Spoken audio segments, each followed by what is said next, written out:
Well, okay. Here we go for another ride on Leadership Uncertain. We have been going through various leading through emotional state that may be unpleasant. So, in keeping with that theme, we can call it our unpleasant series. Mm, On our next trip on through this unpleasant series, I thought let's tackle leading through boredom. mm. And just in case you don't know where you are, this is Leadership Uncertain, where we are having adventures in confusion and power and love and dignity. And there have been a couple of things happen in the last couple of weeks that made me think of this. One is that I was at a friend's gathering the other night, a lot of business leaders having dinner and playing ridiculous games together. And after all that was done, and we were kind of doing a little bit of chit chat before we all filed out the door, one very early retired leader was talking to me about why he had passed an opportunity my way. And he said, I've just reached a point where I don't want to do the same thing twice. And I can relate to that. And another client told me, "I'm bored," and then continued, uh, by saying that their spouse said, uh, "Yeah, I think you're more of a conquering general than you are an occupying general." Mm. And, this leader has taken her business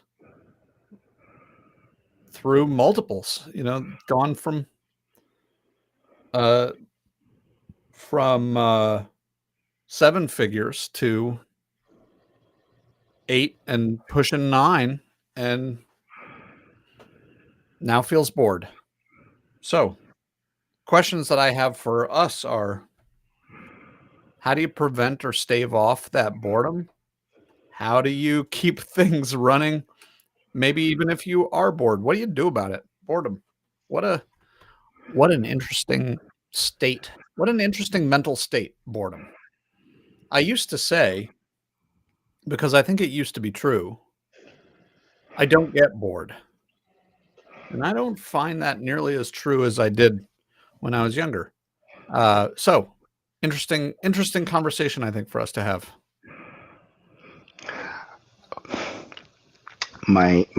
I'll go to my daughter again because this is a conversation we have often, and I am often recorded as saying that you're bored tells me less about the material and more about you. Uh, One of the things that I'll take you back. One of the things I love is dance, and I the school I used to belong to, the one that I started with, was a very well structured school. The programming, the curriculum was incredibly well structured. They had 9 levels, so we'll focus on salsa on two, New York style, was the type I started my dancing career with.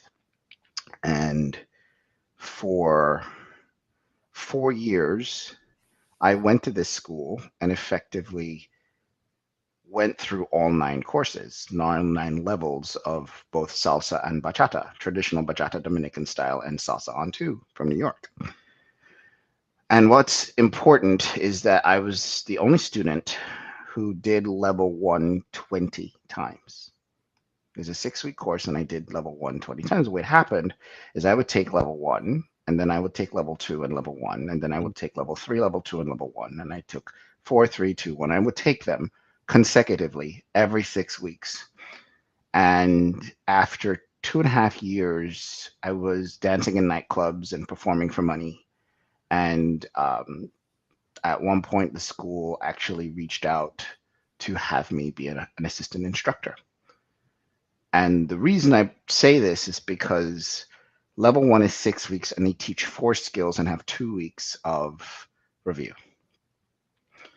And the first 10 times I took level one, it was about making it so that I could understand the material at a level where I couldn't not understand it. Mm.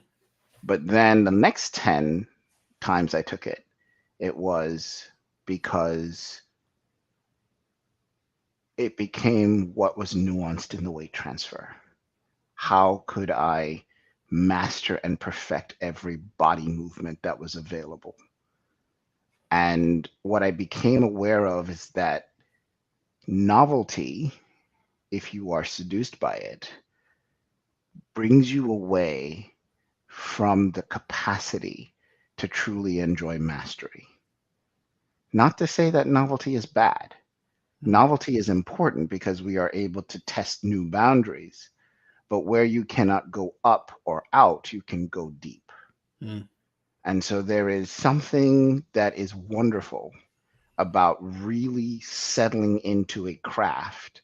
And once the novel portions are mastered, the nuances create and present an infinite universe of their own.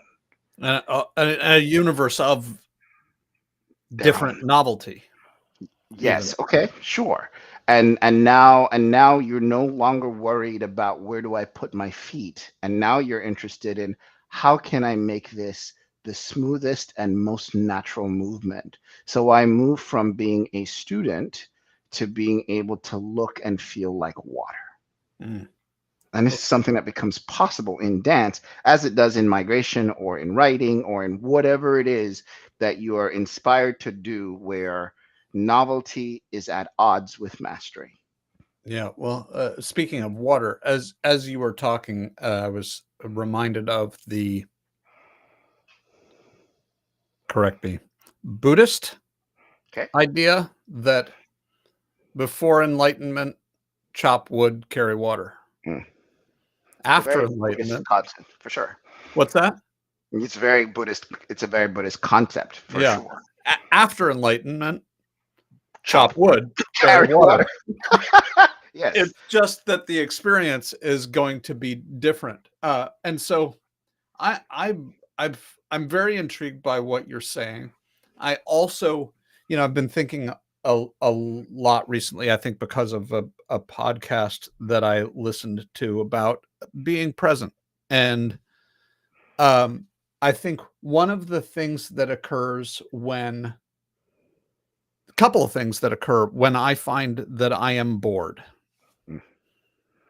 is that I am not present. Mm-hmm. I'm living in some combination of past and future where I go, I've seen this before. This thing, the moment that's about to come is going to be a repetition of the thing that I've done before. And so that's one of the things that gets me bored is this not being present because I'm referencing the past and pushing it into my future. And there is freedom in settling into something that you cannot change. So I've been given a few wonderful gifts FedExed through failure. Mail order failure for you. The I remember when my business, I think I shared some of these stories with you where we were working in the stores and everything had gone wrong. We had lost investor money and now I was stuck honoring my financial obligation to my franchisor by having to sit in my store for Mm, 12 hours. And it took an hour and 40 minutes to drive there to only sit in for a 12-hour shift and then drive back an hour and 40 minutes. And that was my life for almost a year straight mm, while we figured out how to rebuild our business because it was failing. And boredom was always close because the work was frustrating in that I wasn't able to do quote unquote what I felt I was supposed to. And I think that is probably one of the most acidic and corrosive internal beliefs that you can have and sustain is the idea that you're supposed to be doing something different. Now, Mm, understand what I'm saying. I'm not saying that that idea in and of itself is wrong. Inspiration and direction from quiet voices inside is how we make magic happen. No doubt. This is not a cold calculating game of business and was it business strategy and execution. A lot of it is intuition, mm. luck, providence, just the right level of connection, this right smile and the right Try help shit. and the exactly experimentation. Yeah. All of it is part of the mix that makes up business adventures and the soup of success and failure. What I am saying is there is a difference by simply having a whisper that something else can be different as opposed to sitting in abject resignation that I Mm, am not supposed to be here. And the mm, format of that I am not supposed to be here shows up like, and for me, it is not often, but I love being bored because it shows me that I have an opportunity to surrender into something that is just happening in this moment. Fortunately, I am a CrossFitter, and a lot of CrossFit workouts are ridiculously boring. mm, And not only are they boring, they are hard and boring. You have to do 100 of something that is repetitive and completely mind blowing. And what you get to do is figure out that this is the time for you to get deeper, to mm, play games, to manage whatever this monkey is that is playing around inside your head. And at the end of the day, the requirements for the results, your commitments, all of those things remain in place. So, however you choose to feel, pick your adventure. If you want to be bored in this moment, the results are still out here, your commitments are still the same. And if you are in this thing to basically work it, then you work it. mm. The way you feel about it becomes a really, really intriguing choice that is more a commentary on your own character than anything else. And it's not an opportunity to feel bad. This is not a judgment. This is just simply a wonderful experiment in mirror looking. Yeah. I was listening as I was driving from one thing to another earlier today. I was listening to a podcast with Alex Hermosi. Maybe you're familiar with him. Very, yes, Uh, and intriguing character in many ways. yeah, he was on Chris Williamson's podcast, I think, I think it's called Modern Wisdom. And they were talking about the kind of recursive emotional experience that we have where, you know, I'm whatever it is, right? I'm this failed. And Mhm. now I'm frustrated that it failed. And now I'm mad at myself that I'm frustrated because I've told myself to embrace failure. And now I I feel ashamed that I'm mad that I'm frustrated that I failed. And this kind of recursive emotional response we have not only to the things that are happening out there, but also to the things that are happening in here. And it reminds me also of another thing that I was thinking as you were talking, which is how tempting it is to believe that our emotions are Right. true. Yeah, right. Um, the I think of them in my in my best moments, I think of them as simply as signals. Yeah, feedback Yeah, for sure. um, if I am happy, it's not that things are going right. It's that, things are happening that I have decided are pleasing. These are the things that I have chosen or anticipated or, that I've decided are good surprises. And those are decisions that I've made, and I make no judgment about those decisions. Well, let's be even kinder about it because y- y- you don't even have the benefit of being conscious, right? So the idea is that these things are simply where your focus has chosen to highlight Yeah, because they can shift from moment to moment. I'm right. often amazed at how in one moment the thing that was the bane of my existence, something that I'm struggling against, and sometimes boredom is among the worst of the Mm, seductions, right? Where mm, you have this belief that you are no longer, like, there is no value in not being challenged, mm. because that's one of the ways that boredom takes up space. I am not being challenged, and so I don't feel like there is enough to engage me mentally. Yeah. And so boredom is effectively a commentary on you assessing that you are not using enough of your attention and or talent to attack a certain environmental problem. That's kind of Right. how it boils down for me. And recognizing, okay, well, what else is here?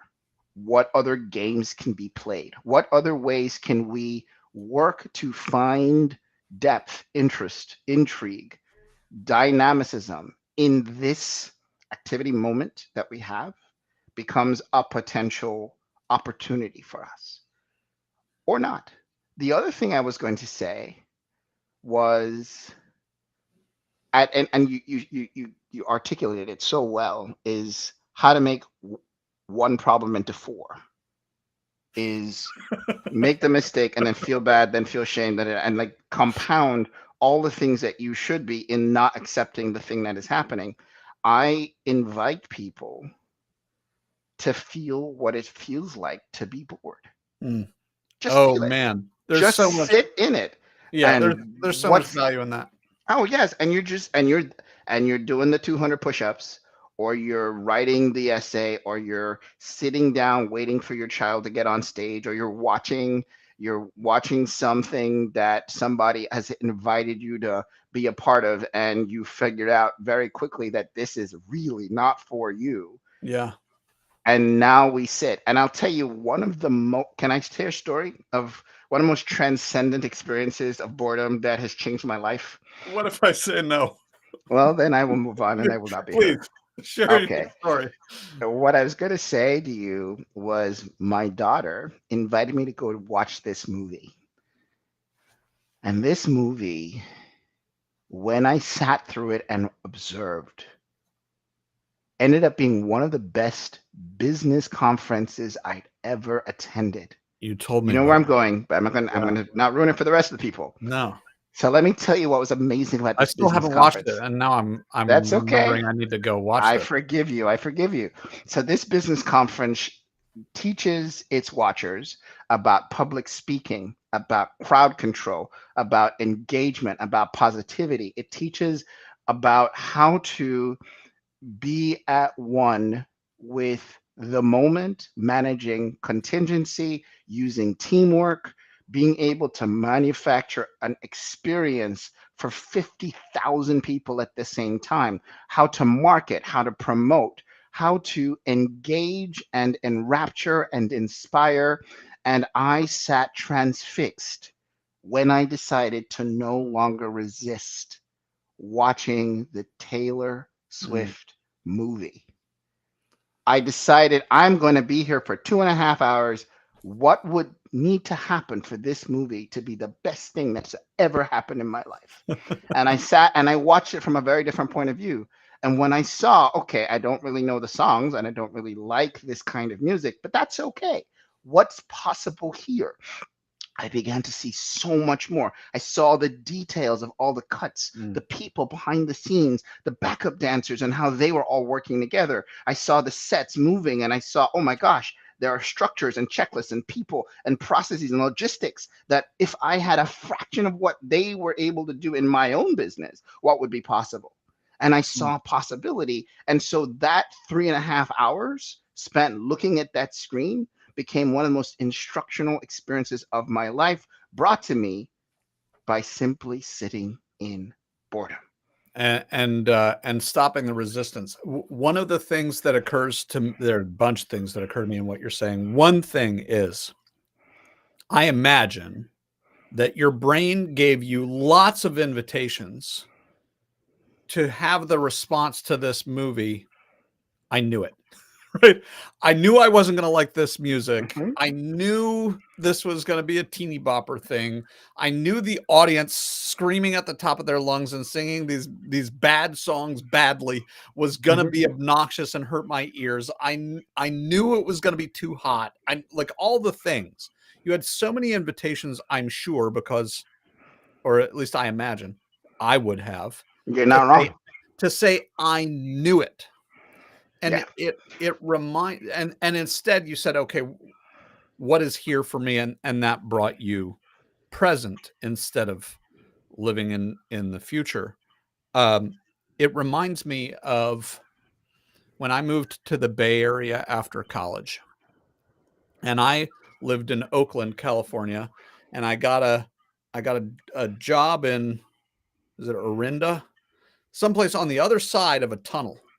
Okay. And so every day I had to go through that tunnel in my car and sit in order to get through that tunnel in stop and go traffic for way too long, Mm. way too long. And I had to do it going. And and coming back. because and because I was this is the way the rush hour worked, right? I had to do it coming back. And I listened to music and it didn't really help. Mm. I was bored. And then one day I just switched to NPR and I listened to interesting conversations and I became not bored. And that really helped me with the commute until the day that my radio went out. Okay. And I remember sitting in traffic and thinking, well, I have no interesting conversations to listen to. I can't even put on any music. This is going to be boring. Mm. And it was for 5 or 10 minutes. And then I remember thinking, as I'm listening to those conversations, and this is, I think, one of the gifts of my ADHD, as I'm listening to those interesting conversations, I often tune them out and become attuned to different characters that I'm sitting next to in traffic Sure. and different ways that people are navigating the traffic and different things that people are doing in their cars that those things were distractions enough from interesting conversations that I often lost track of those conversations. And because I wasn't bored, because I was listening to those conversations, I became attuned to them and wasn't stuck in this. I knew it. I knew this was gonna be boring. And Well, so that and day, hang on, mm. let me finish No, this no, thought. finish, please. That day when I had no interesting conversations to prevent me from becoming bored, I realized, well, if I let go of I knew it, and this is, I don't think, how I articulated it to myself at the time, I can be attuned to all those interesting things happening around me regardless of being distracted by the interesting conversations. And I ended up kind of ebbing in and out of boredom and fascination all the way to work. And that itself was kind of interesting and pretty fun. It was a fun realization. Well, you're dancing on a very curious practice that pick your poison, right? So again, we started off with the premise that, well, first of all, novelty isn't going to save us. Yeah.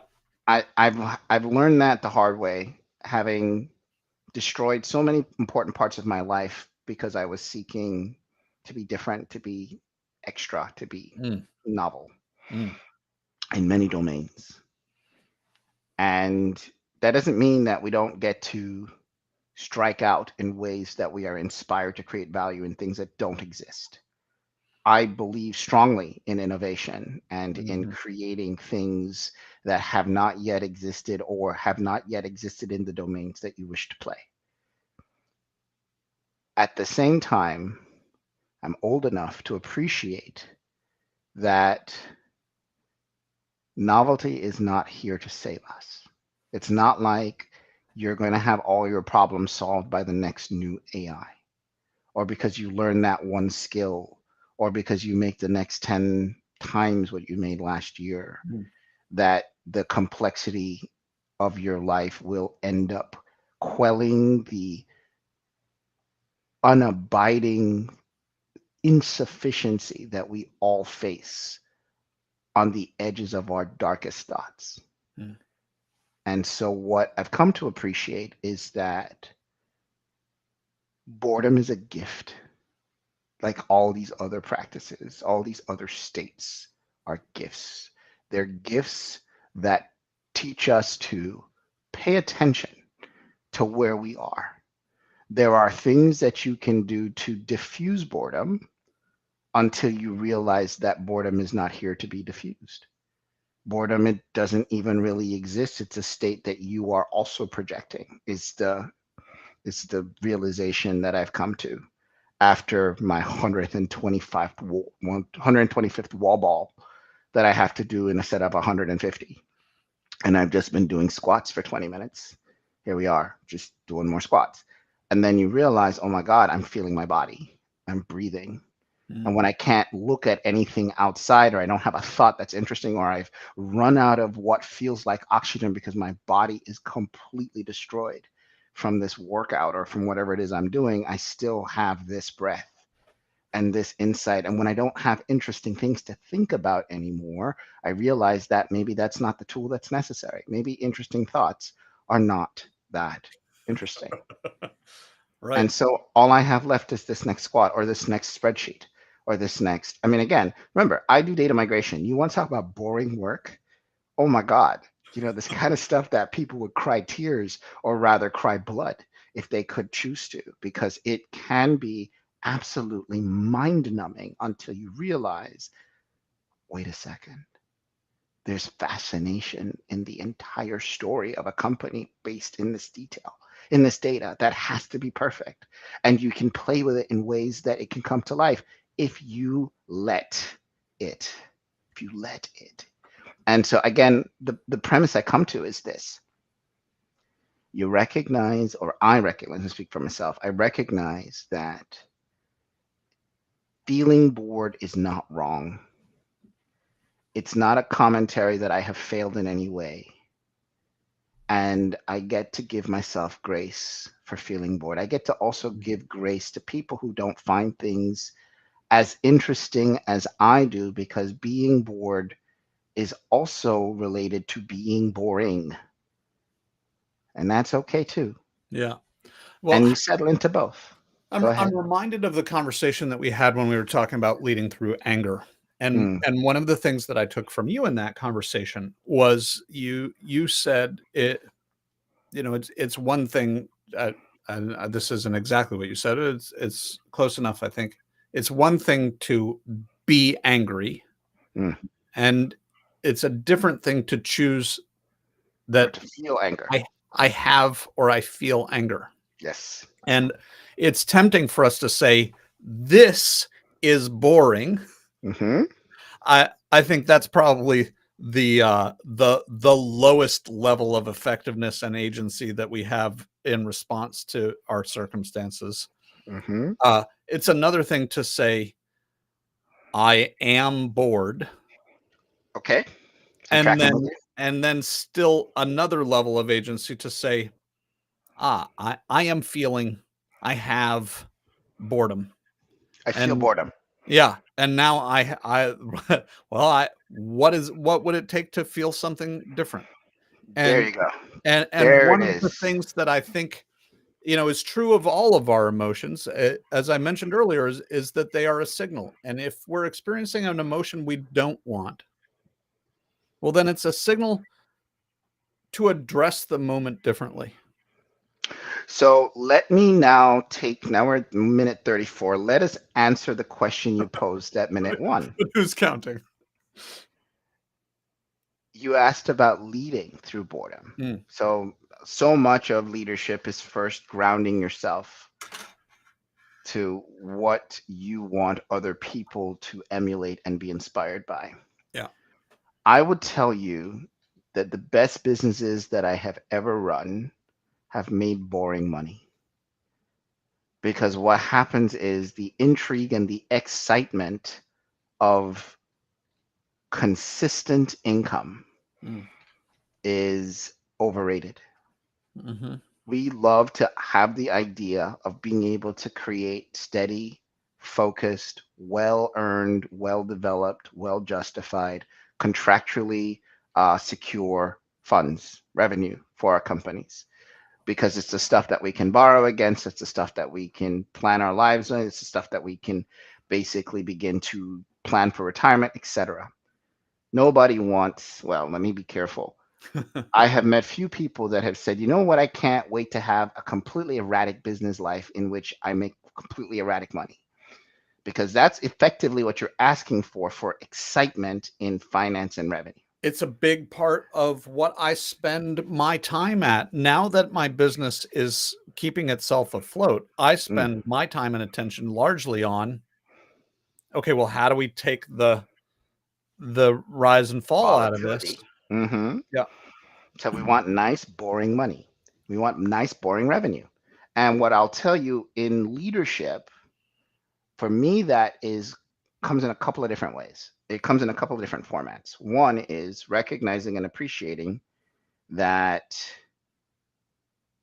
if I feel boredom, it probably means that I am not connected enough to the opportunity to be in service and create value for Mm. those who are around me.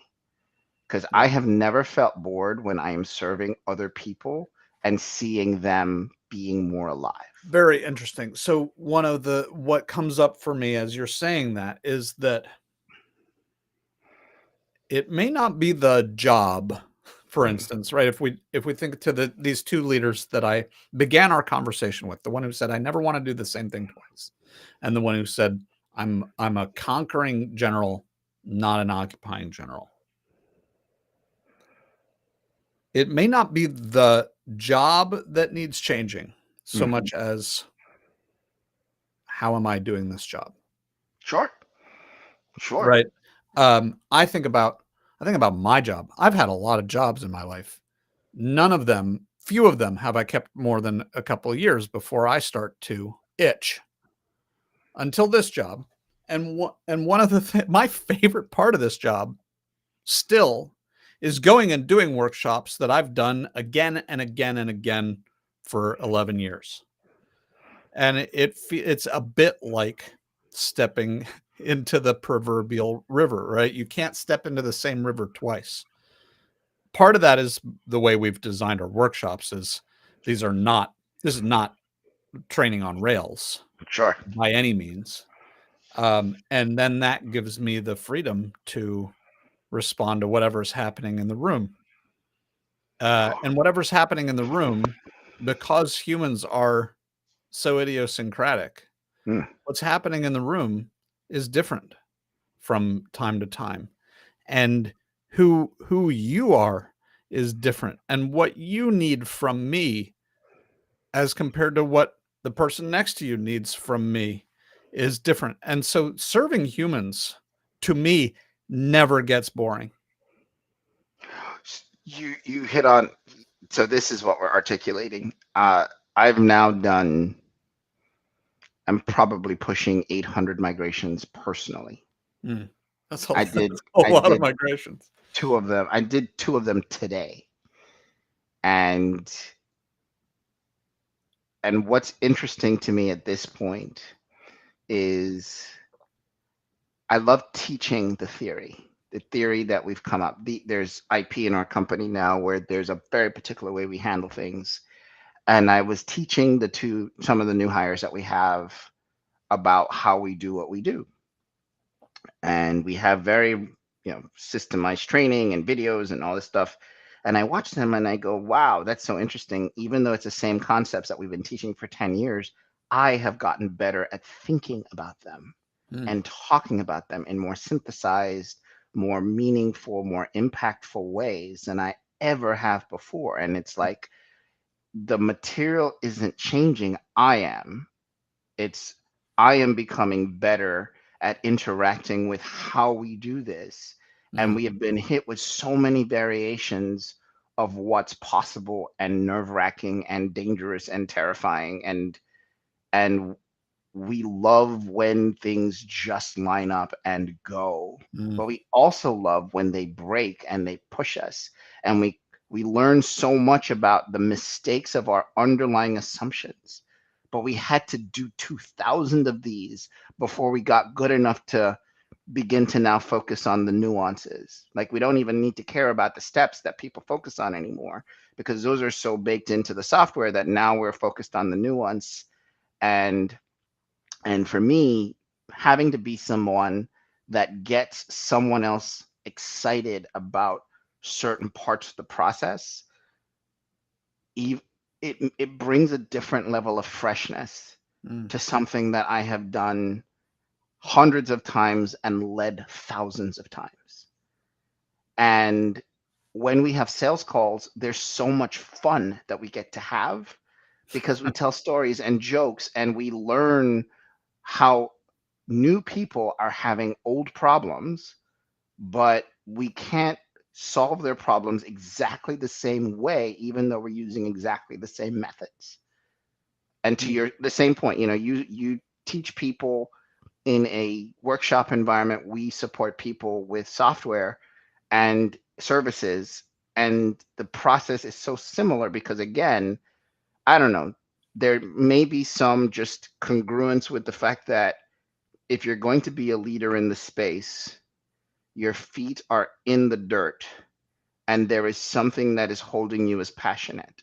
Mm, And mm. you are never the same person delivering the service if you let yourself not be the same person. Yes, right. It makes me think you're I'm not boring. You're boring. Right?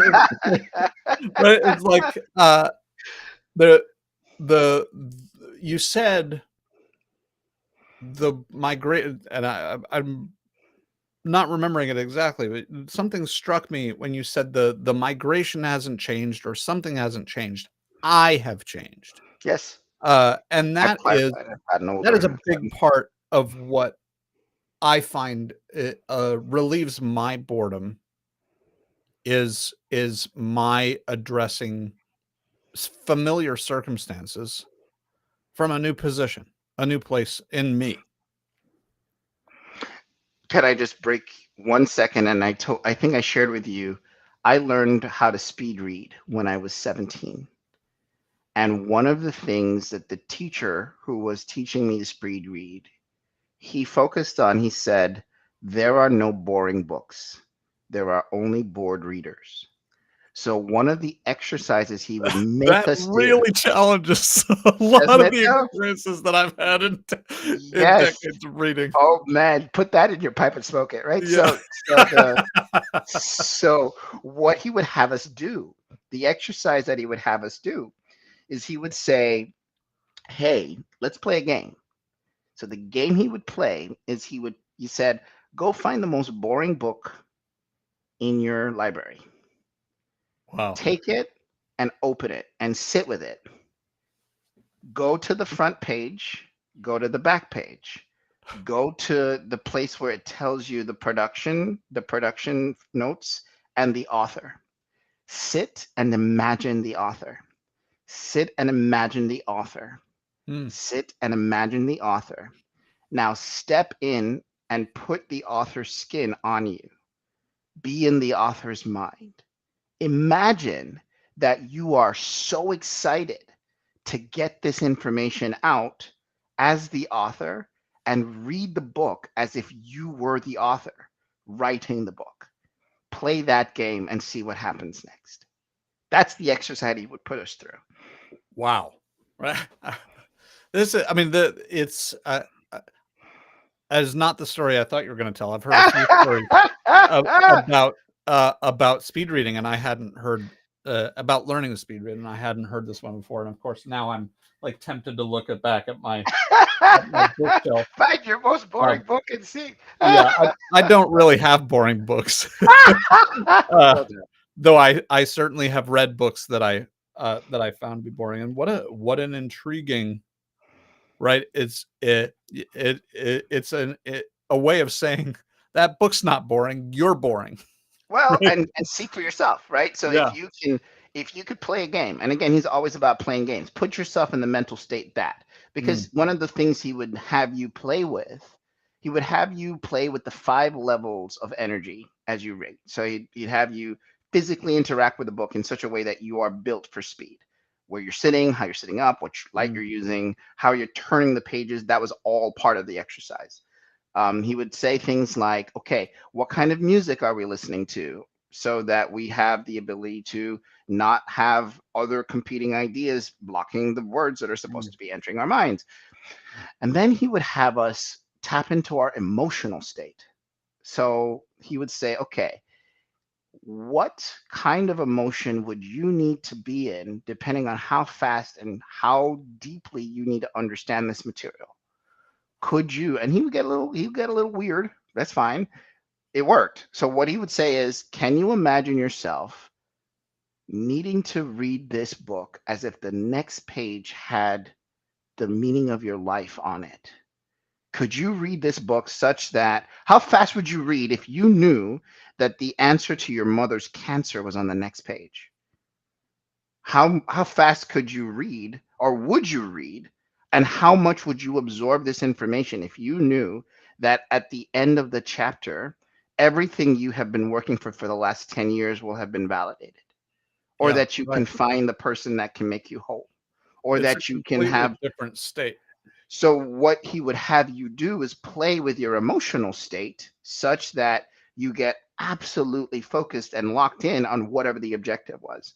And the thing that was, I guess, the big commentary, and I'm so grateful that that happened to me at 20. I'm sorry, at 17, because I was able to get through grad school in 4 years because of it. I only ever had to read any of my engineering books once, and I was able to get a master's degree in 4 years because of it. Mm, I did undergraduate and grad school at the same time, starting in my sophomore year, and it was these techniques that helped me get through. So it's the I'm a living testament of what happens when you play a lot of games and decide that you just need to absorb the information because there's no other time to make it happen. And it had me really appreciate where and how boredom worked because it's a function of resources, it's a function of self commentary yeah, where you are now saying I am too good to be doing this. yeah. This is not worth my time.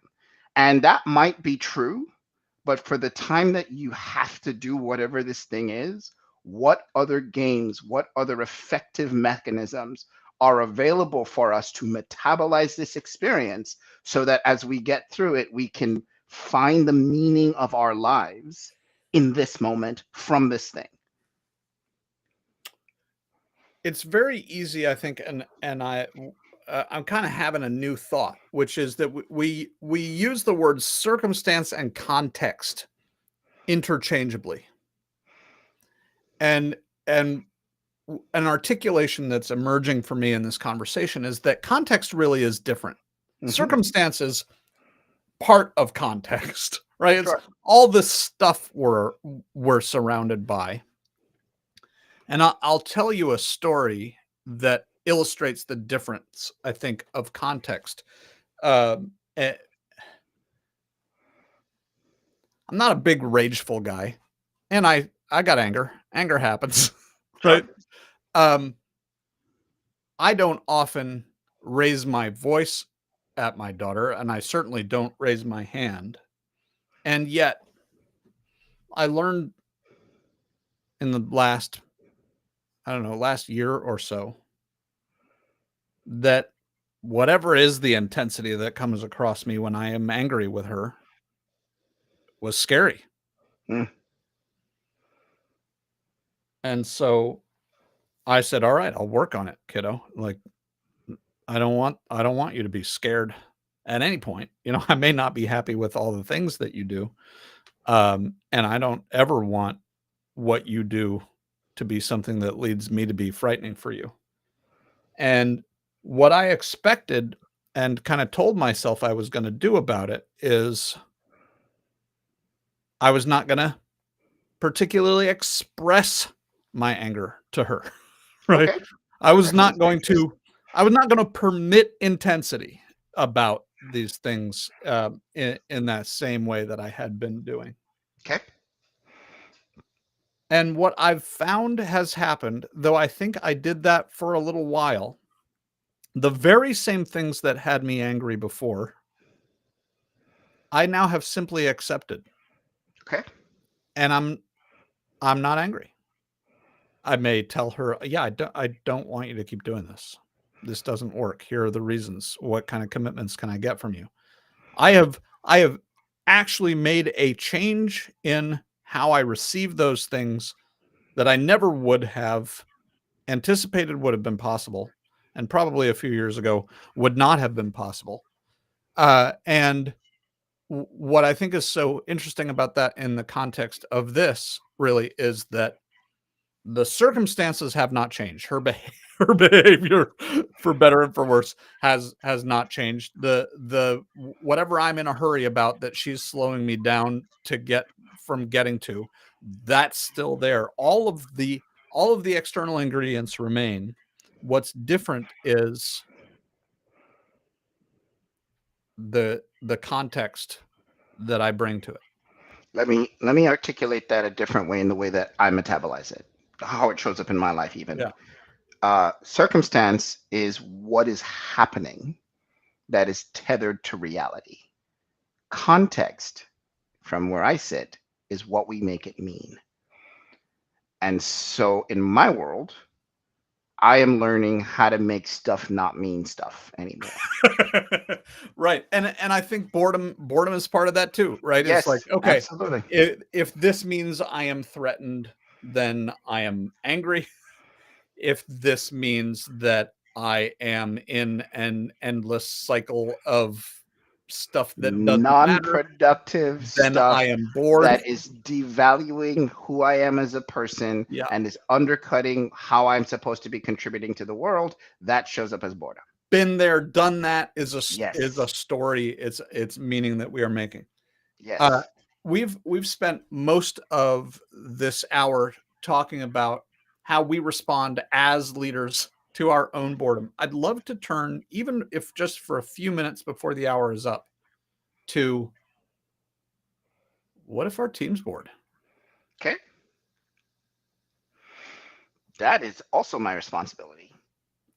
I That thought lives you were within going to my, say yeah, that. because, well, guess what? They're Well, being welcome bored. to leadership. They're being bored. And it's funny, it came up the other day. I've got some superstar developers. I'm gonna call them engineers on my team. We just changed their titles. And one of them said to me, we were doing some R&D work, and he has to be responsible for production work, but we have him doing really cool, different things that I didn't think our company could handle. Mm, But he's just shown an aptitude, and he's gone and taught himself a bunch of different skills and has brought them back to the company to make it so that we can do things we didn't think we could do before. And in talking to him during our one-on-ones that are now scheduled, that I attend, I think with him it's once a month. He said to me, Hugh, I love this work. It's what keeps everything else bearable. mm, And I had two thoughts. I said, well, one, I appreciate his honesty because it means now I have an opportunity to go find more resources to go do the things he doesn't necessarily feel that great about so that he can spend more time innovating for us. Because when he innovates, we make money. Like when he right. innovates, we find new ways to package what he does and we sell it and we get better and we have less errors. And he's just objectively amazing. Um, and so part of my job is to keep polling people. So when people are hired at my company, we say something to them. We say, you are not an extrapolation of your services. You are not simply an engineering resource that happens to have a body. You are a person that has dreams and innovations and beliefs and fears. And I don't know how you're going to contribute to us. I know where you're starting, just understand that if there is something in the business that you find intriguing or interesting, there's nothing that stops you from being able to coordinate with others to go over there and do some of that. And I tell the story of how people will cross pollinate. Mm. And so if you are bored in the company, part of the mission is to help find something that you will relate to and that will challenge you enough such that you will have traction and continue to thrive, Yeah. but not so much that you are met with crushing frustration and your initiative and inspiration have evaporated and died. And so we thread that needle. And you recognize again, there is no mecca. There is nothing that you can inherently do to stop a person from, quote unquote, practicing being bored. Yeah. You can do things to inspire them to find their own peace and their own capacity for depth. But ultimately, if they're going to stay bored, they will be bored, and you have an opportunity for them to cycle out. In the Yeah. meantime, your job, my job, is to continue creating opportunity and creating vision and communicating said vision, and then empowering people to go help us go get it. So they always have something interesting to do while all of the other mundane stuff that may show up as boring work has to also get done so we can make boring money. Right on. Um, you know, I think I am probably not uh, talking out of school if I say to the listener, you and I are not suggesting that if you are bored as a leader, that that there's something wrong with you and that you've got to keep doing what you're doing and find a way to become not bored with what you are doing. We are wired for growth, Mhm. and there's always a way to take a new view, I would say, of what is the job at hand. And the job at hand may be find a way to sell your company or go find a new job. That may be the job at hand. And even if you're going to find a new job, I would say there are ways to become unbored with what you are doing in the interim by Mhm. changing your view of what it is that your job is. And I just continue to find that I learn that my job is not what I thought it was.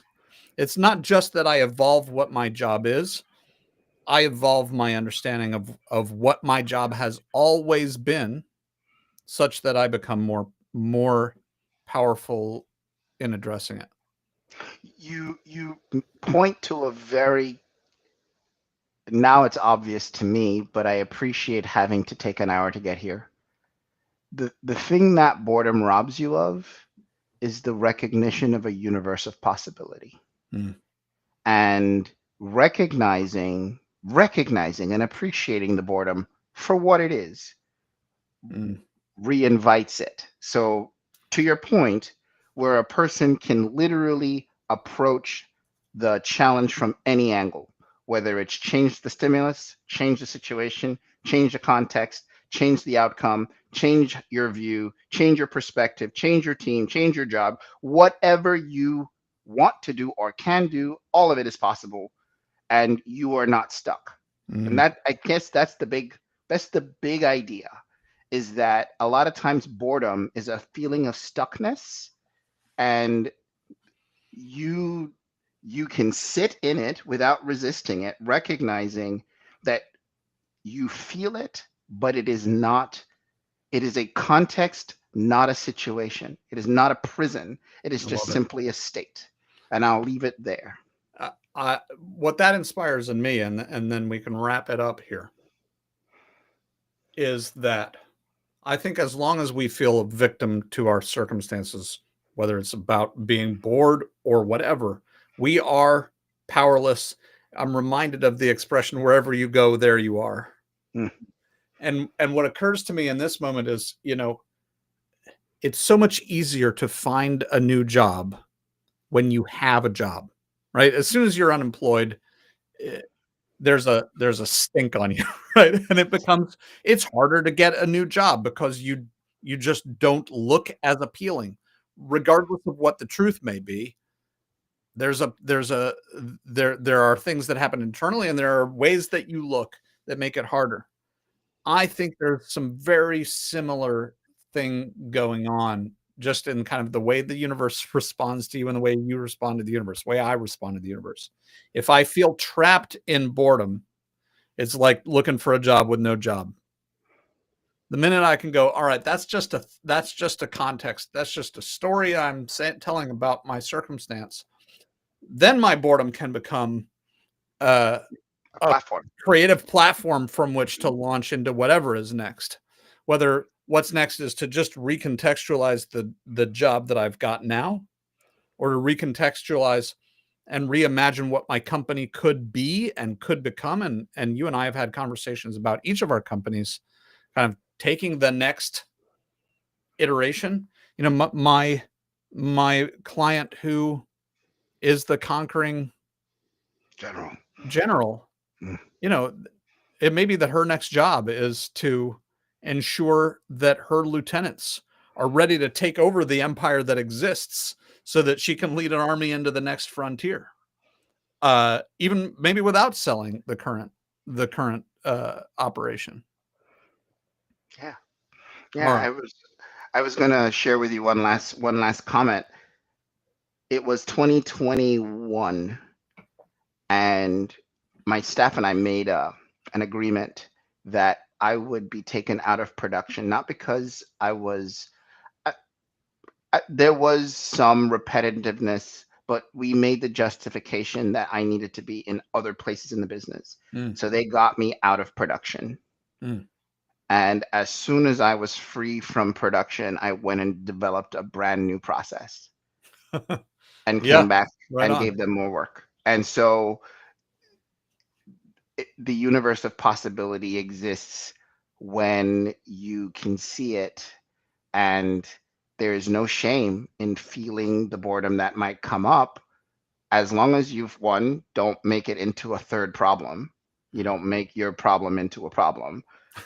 You just recognize, okay, this is what I'm feeling. Here's the feedback, and then recognize that you can take action, and that action can look like anything. And with that, I appreciate you. I appreciate you too.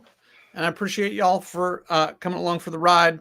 I always forget to ask for this, but you know, whatever platform you're on, like or follow or subscribe or whatever are the things that are going to mean that meaningful conversations like this show up for you more and show up for more people. Thank you. Leadership Uncertain. Thanks for joining us in this adventure in confusion, power, love, and dignity. Cheerio.